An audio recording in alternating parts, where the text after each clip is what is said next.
Hello friends, అందరికీ నమస్కారం. Telugu life story వింటున్న ప్రతి ఒక్కరికి మనస్ఫూర్తిగా కృతజ్ఞతలు. అలాగే విశ్వానికి కృతజ్ఞతలు. మనీ మంత్ర 2 ఎపిసోడ్ 53.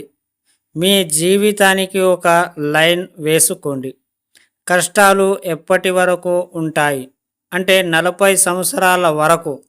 ఆ తర్వాత అలవాటైపోతాయి. జోక్ బాగుంది కదూ.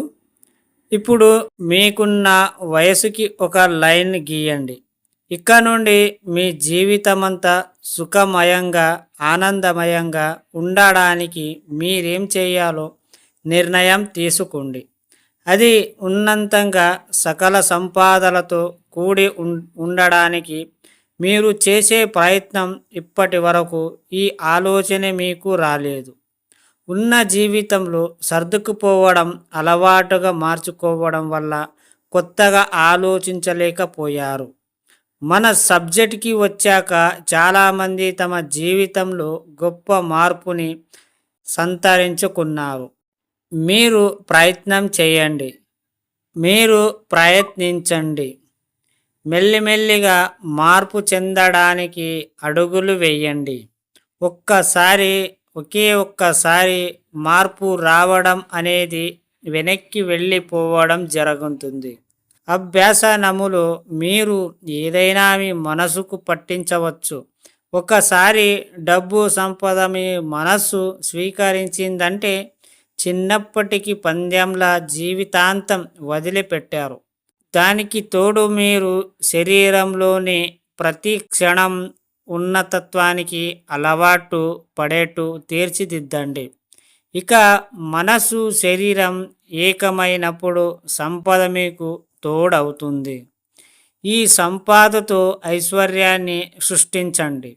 వీటికి సరిపడ డబ్బు ధనంతట అదే వచ్చి చేరుతుంది. మీరు సంపద పరులు కావచ్చు అనే విషయాన్ని నిరంతరం పట్టి ఉంచండి. మీరు ఇచ్చేవారుగా తయారవుతారు. ఎక్కడ కూడా మీ దగ్గర లేదా మీకు కొన్ని సమస్య వచ్చినప్పుడు, డబ్బు సమస్య కావచ్చు, ఇంకేదైనా మీ అనారోగ్య సమస్య కావచ్చు, ఇలాంటి కొన్ని నెగిటివ్ వచ్చినప్పుడు తట్టుకునే శక్తి నీకు ఉండాలి.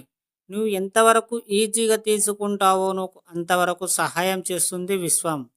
మీరు డబ్బుగా ఒక సమస్య వచ్చినప్పుడు లేదా మీ జీవితం మార్చుకోవాలి అనుకున్నప్పుడు ఇక్కడ చేయాల్సింది ఒకటే. సింపుల్గా ఈ సబ్జెక్ట్లో రండి, మీకు అన్ని అనుభవం అవుతాయి. చాలామంది చెప్తే ఉంటారు అందరూ ఒకే తీరు ఉండరని.